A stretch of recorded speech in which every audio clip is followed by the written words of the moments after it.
can we start with Sam? Obviously, that's news to us in the last 5 or 10 weeks. Yeah. From a club point of view, obviously, what's the situation? He's got one, stage 1 of testicular cancer. We expect him to make a full recovery and go through some of the chemo and things like that. He has to go through in the next 6 to 9 weeks, and when he has that treatment, it virtually takes another sort of 6 to 9 weeks to overcome the effects of that and then move on. But we're right behind Sam. We expect him to make a full recovery, and we sort of a few weeks ago it's sort of there was an alert there. We got some tests, and we only found out really on Thursday late last week about the results. And we sort of had to work with Sam and have a chat to Sam in regards to how he wanted to, I suppose, address the group. And this morning he felt comfortable and spoke to the group about that before he goes in for some chemo. How's he dealing with it? How's he getting the support from the club? Yeah, no, he's had, we've been a lot of people around him, and especially Andrew McKay, the doc, people around him to work behind the scenes in regards to his own mental state to deal with this. He's a great kid.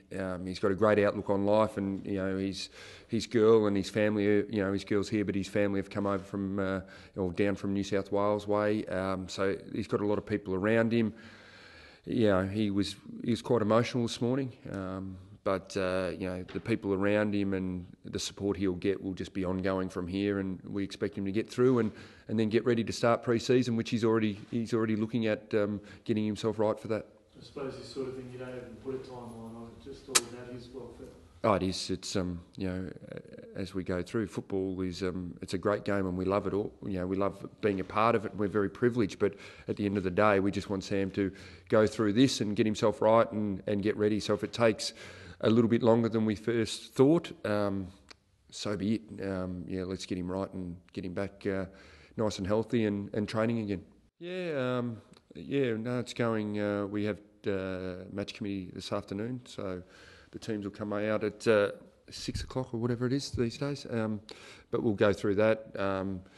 We've got a couple that are a little bit sore, and we might look after there, but there won't be too many. I think there's been a lot of speculation in regards to we're going to rest, half the team and things like that. That is not true. We'll be playing our best team that's available and ready to go.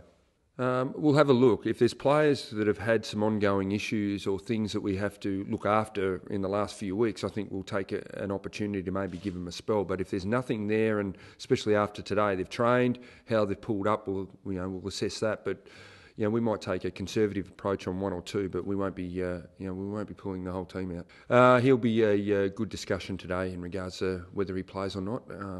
He's played a lot of football. Do we need to look after him? He's had a few things along the way as well, so which we won't disclose here. But we'll look after him a bit. Until Kevin sees the team, I don't think Kevin can say we're arrogant. Is he just labelling us? Is he?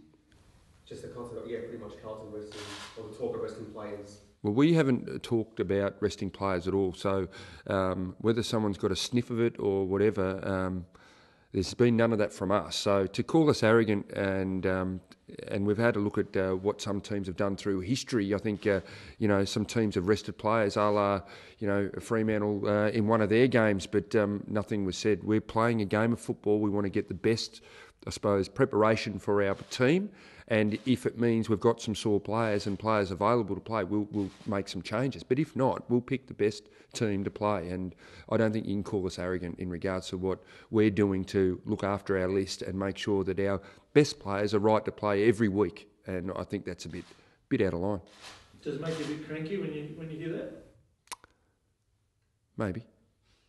No, I think I was even quoted after the game in regards to their talent that they have at their disposal on their list. Is that they're young, and they're going to click through the season. They're going to win games of football, and when you see Cameron and these players kicking 5 goals in games, you got Scully, Ward, Davis.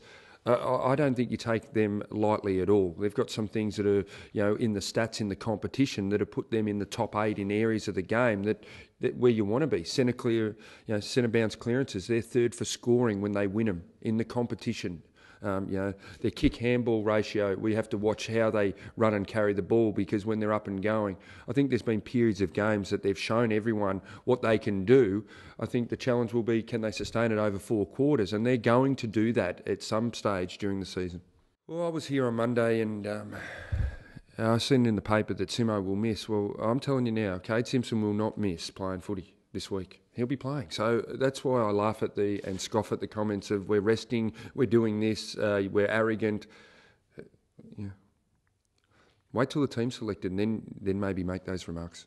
Oh, it was a tough decision. I think, Satanta, what he does, for the team and the emotion that, he brings to the table, it becomes very infectious. And, it was a really hard decision.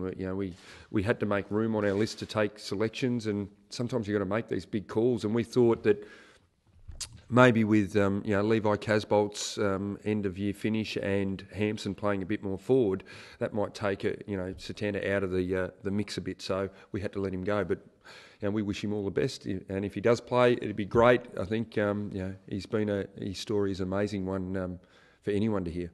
Yeah, I think everyone was worried about his run, but, behind the scenes he won, or he's on top of the GPS metres covered in the game, which is just phenomenal for a bloke being out of the game for 6 weeks. But I think it's pretty publicly known how big his engine is and how much he runs. So yeah, it was just we all thought his run would be there, but his touch was very good as well, which is sometimes something that does escape you when you come back into senior football. The speed, just being double touch, he sort of wasn't that. He was fairly clean and kicked the ball, really well. Now, very good.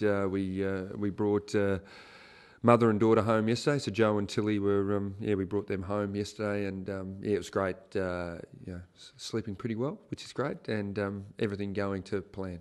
What about you? You sleeping well though, okay? Yeah, no, Joe's been terrific. You go back to sleep. You got work tomorrow, so which is always nice. But no, everything going well, and I think with with Sam's thing, and then Tilly being born, it just shows you footy's a big part of everyone's life. But life itself is this ups and downs, and you need to make the most of it when you can. And these things can happen, but it just shows you footy's a great game, but life is more important in other aspects.